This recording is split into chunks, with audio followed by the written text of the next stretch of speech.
Membuka Mata Hati menghadirkan Al-Quran di dalam hati. Sahabat UMV bertemu kembali di Al-Quran Braille Official. Harapan kami sahabat bisa mendapatkan informasi dan inspirasi dari setiap tayangan kami. Yuk kita simak video berikut ini.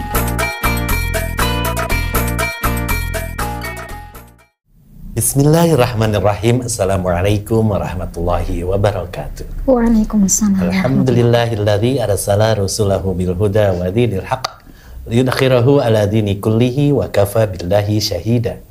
Asyhadu an la ilaha illallah wahdahu la syarikalah wa asyhadu anna Muhammadan abduhu wa rasuluhu alladzi la nabiyya ba'dah. Allahumma sholli ala Muhammad wa ala alihi wa ashabihi ajmain. Sahabat Al-Quran Braille Official, bertemu kembali kita pada podcast Membuka Mata Hati bersama saya Entang Kurniawan. Apa kabar sahabat Al-Quran Braille Official? Mudah-mudahan kita semua senantiasa berada dalam lindungan Allah Subhanahu wa Ta'ala. Spesial kali ini saya bersama Ustazah Siti Nurraisah.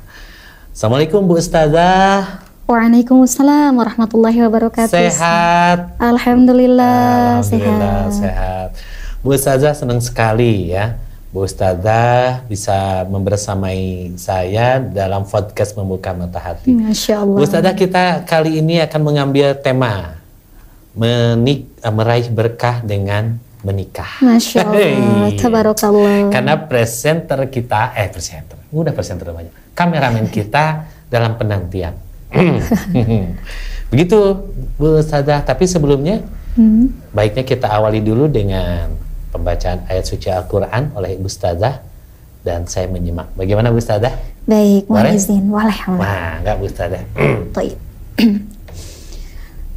A'udzu billahi minasy syaithanir rajim.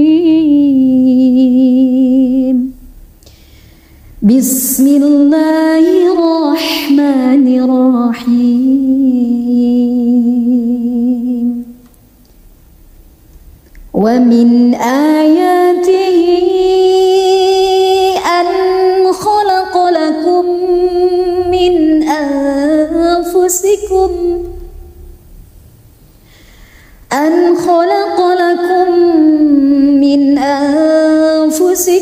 azwajan litaskunu ilaiha wa ja'ala bainakum mawaddatan wa rahmah inna fi dzalika laayatin liqaumin yatafakkarun.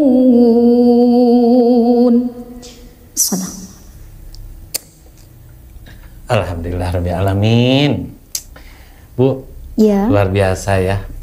Allah telah menjadikan ya, menciptakan min ayatihi an khalaqalakum ya. Betul. Jadi min anfusikum azwaja, Allah tuh telah menciptakan manusia ini berpasangan. Betul. Ibu ya? Betul. Ada laki-laki dan perempuan. Tapi di situ yang membuat saya masih belum tahu, Bu. Kok Allah tuh telah menciptakan pasangan tuh dari jenismu sendiri? Maksudnya apa itu, Bu? Baik. Jadi di sini Allah Subhanahu wa Ta'ala memberikan informasi kepada kita melalui ayat 21 dari surah Ar-Rum ini, bahwasanya Allah Subhanahu wa Ta'ala telah menjadikan pasangan itu dari jenismu sendiri gitu ya. Nah, ini artinya dari jenis manusia. Oh. Iya, dari jenis manusia. Manusia itu enggak diberikan pasangan dengan jin. Manusia enggak diberikan pasangan dengan hewan, tapi dengan manusia lagi.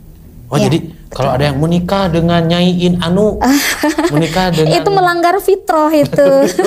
Jadi enggak ada ya? Enggak ada. Nah, kan saya bingung tuh gini, kok dari jenismu sendiri, padahal kan misalnya saya sama ibu. Iya. Sama ya jenisnya manusia, tapi kan saya laki-laki gitu. Oh, jadi maksud jenismu sendiri itu adalah sesama manusia. Betul. Bukan pengertian gender, bukan? Oh, bukan. Bukan. Wa min ayatihi. Nah, kalimat wa min ayatihi ini menunjukkan apa, Bu? Ini merupakan informasi terhadap kita bahwasanya terciptanya pasangan ini adalah salah satu bukti kekuasaan Allah. Ya. Bukti kemahabesaran Allah, karena di sini wa min ayatihi ini adalah dan dari sebagian, gitu ya. Dan dari bukti-bukti sebagai bukti-bukti tanda kekuasaan Allah. Jadi, dan dari tanda-tanda. Wa min ayatihi itu sebenarnya adalah semacam apa ya, power gitu ya, agar kita bisa lebih yakin, bisa lebih dekat dengan Allah. Betul. Dengan bukti-buktinya ini. Iya. Jadi pernikahan itu sebetulnya sebagai bukti bahwa adanya kekuasaan Allah. Oh iya, betul. Bukan bukti aku mencintai dia dan dia mencintai aku, bukan ya? Bukan. Karena tidak selamanya yang saling mencintai itu berjodoh. Oh gitu, Bu? Iya. Tidak selamanya yang saling mencintai itu berjodoh. Atau bisa nggak sebaliknya? Bisa. Tidak semuanya yang berjodoh itu saling mencintai. Oh iya. Ada juga. Banyak gitu. Oh, tapi yang lebih tepatnya adalah menikah itu adalah bukti dari kebesaran Allah. Boleh jadi misalnya saya nikah sama si A, saya mencintai si A, si A mencintai saya, tapi pada kenyataannya saya menikah dengan si B. Betul. Padahal si B pun tidak mencintai saya misalnya, tapi kami bisa menikah gara-gara kekuasaan Allah. Betul. Jadi menikah itu bukan karena satu sama lain semata saling mencintai ya? Oh bukan. Ini sebagai bukti tanda-tanda kekuasaan Allah Subhanahu Wa Taala, bahwasanya Allah itu maha menguasai segala sesuatu, baik yang di langit maupun yang di bumi. Ya. Dan terhadap hal-hal yang tidak bisa kita ketahui gitu ya, karena kan kita tidak tahu jodoh kita siapa ya. Misalnya kita lagi ta'aruf dengan Jungkook misalnya ya. Saya pengen ta'aruf sama Jungkook, nah tapi Allah kan ngasih saya jodoh dengan Jungkook, seperti itu ya. Oh, misalnya seperti itu. Saya dulu cita-cita pengen menikah sama Bunga Citra Lestari, tahunya beliau menikahnya sama Ashraf, sama Ashraf gitu. Nah artinya bukan jodoh bapak dia. Seperti itu Pak. Oh gitu. Iya. Nah, jadi kita itu manusia itu bisa menikah kalau melihat dari ayat ini itu bukan karena mereka saling mencintai, tetapi karena adanya kebesaran Allah. Betul, betul. Dan cinta terindah itu cinta setelah menikah, Pak. Gitu, Bu? Iya, karena sejatinya saling mencintai sebelum menikah itu hanya terdorong oleh syahwat. Ya, mungkin pandang pertama, oh melihat si X itu cantik banget, cantik, cantik gitu ya. Tapi setelah menikah, terlihat boroknya. Ya, jadi nggak cantik lagi. Oh, ayah borok. Ya, seperti itulah ya. Oh, gitu. Jadi mencintai setelah menikah itu jauh lebih indah dan itu lebih halal. Lebih halal. Karena kenapa Allah sampai memberikan syariat bolehnya kita menikah, karena ini bukan wajib, boleh ya, mubah pada asalnya. Nikah itu hukumnya boleh ya, mubah, jaiz gitu ya, boleh. Nah, tetapi kenapa kok jadi berubah gitu ya? Ada yang dihukumi menikah itu sunnah, ada yang dihukumi wajib, ada yang dihukumi makruh. Itu tergantung pada kondisi masing-masing, Pak.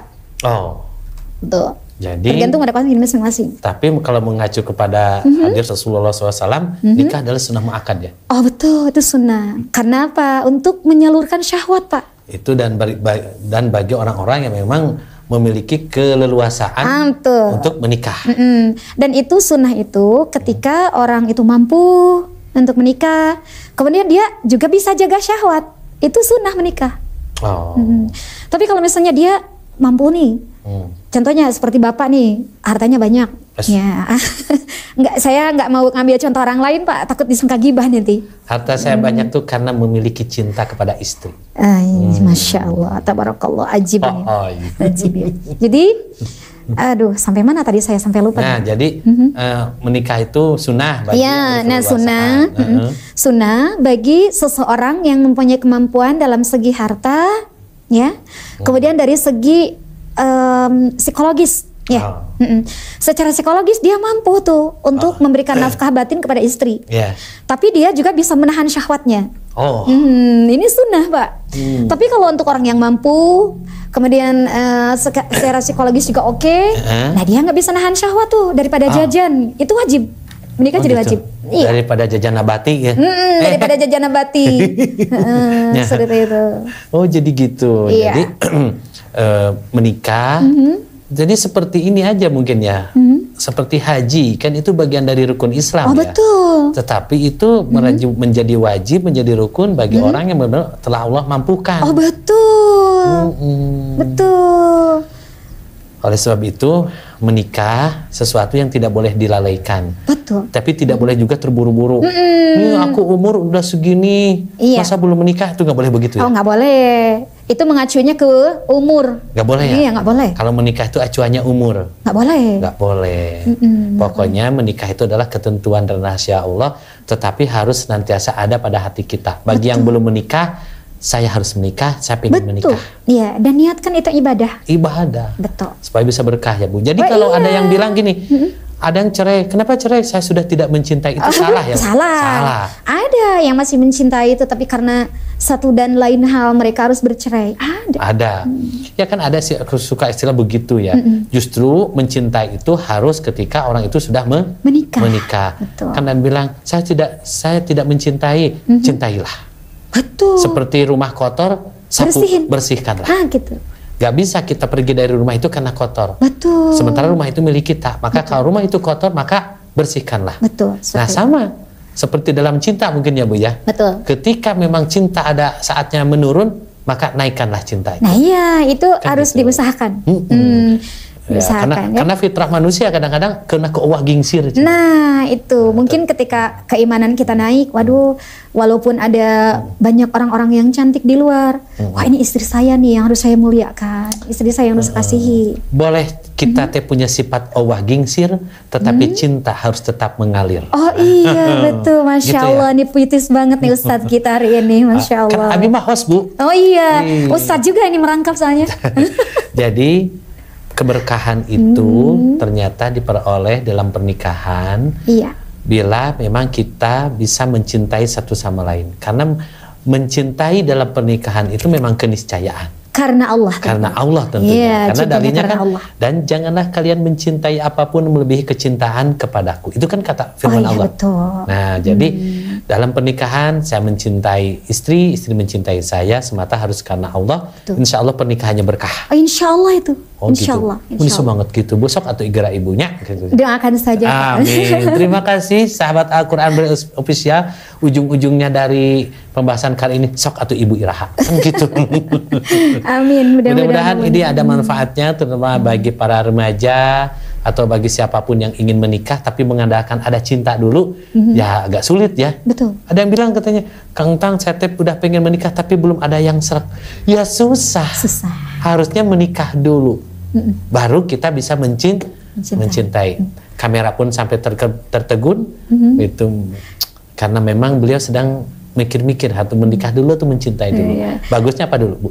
Ya, menikah dulu ya Bu ya. Menikah dulu. Dan jangan ini salah satu mungkin yang sering abai. Ya, mohon izin.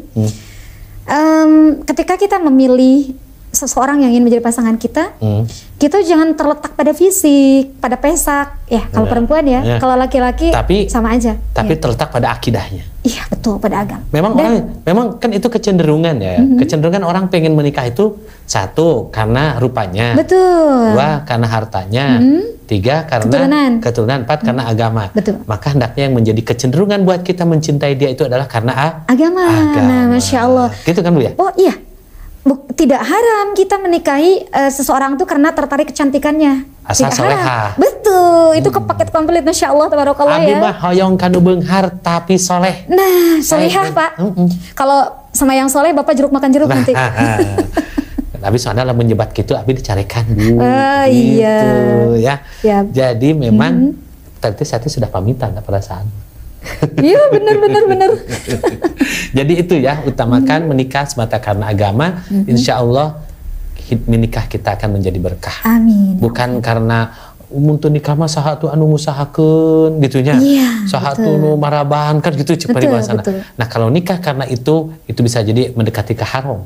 Iya, betul. Ya, tapi menikah itu hanya karena ingin menyempurnakan ibadah kita kepada Allah. Saya Entang Kurniawan mohon pamit.